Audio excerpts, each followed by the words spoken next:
बार्शी दौऱ्यावर असताना शरद पवारांची गाडी आज आक्रमक मराठा आंदोलकांनी अडवली।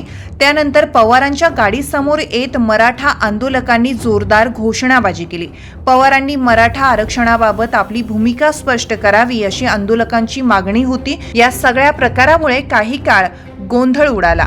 शरद पवार आज बार्शी दौऱ्यावर आहेत। टेंभुर्णी कुर्डुवाडी रस्त्यावर जात असताना मराठा आंदोलकांनी पवारांची गाडी अडवली। आंदोलकांनी पवारांच्या गाडीसमोर येत जोरदार घोषणाबाजी केली। एक मराठा लाख मराठाच्या घोषणा देण्यात आल्या।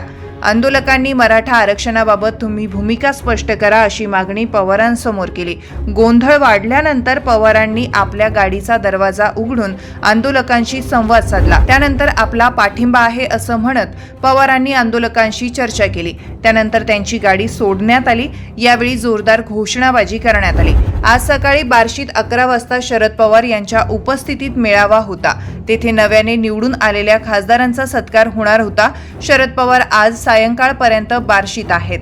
संध्याकाळी सोलापूर शहरातील लिमयेवाडी येथे भटके विमुक्त ओबीसी मेळावा आयोजित करण्यात आला आहे।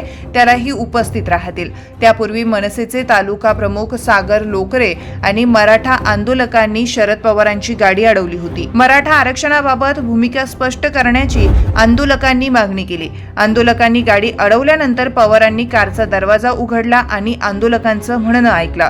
त्यानंतर पवारांनी यावेळी माझा पाठिंबा आहे असं म्हणाले। त्यानंतर पवारांची गाडी आंदोलकांनी सोडली। यावेळी मराठा आंदोलकांनी घोषणा दिल्यात। शरद पवारांपूर्वी शनिवारी रात्री भोकर मतदारसंघातील मुगट गावात भाजपा खासदार अशोक चव्हाण यांनाही मराठा आंदोलकांनी आरक्षणाबाबत जाब विचारलाय। आरक्षणासाठी तुम्ही काय केलं? आरक्षण देण्यासाठी इतका वेळ का लागतो असा सवाल आंदोलकांनी केला। आमच्या योद्ध्याची प्रकृती खालवत आहे। आरक्षण वेळेत दिलं तर विधानसभेत तुमच्या सोबत नाही तर तुमच्या विरोधात असे आंदोलकांनी सुनावलं। अशोक चव्हाण यांच्या भोकर मतदारसंघातच हा प्रकार घडल्याने त्याची चर्चा वाढली आहे।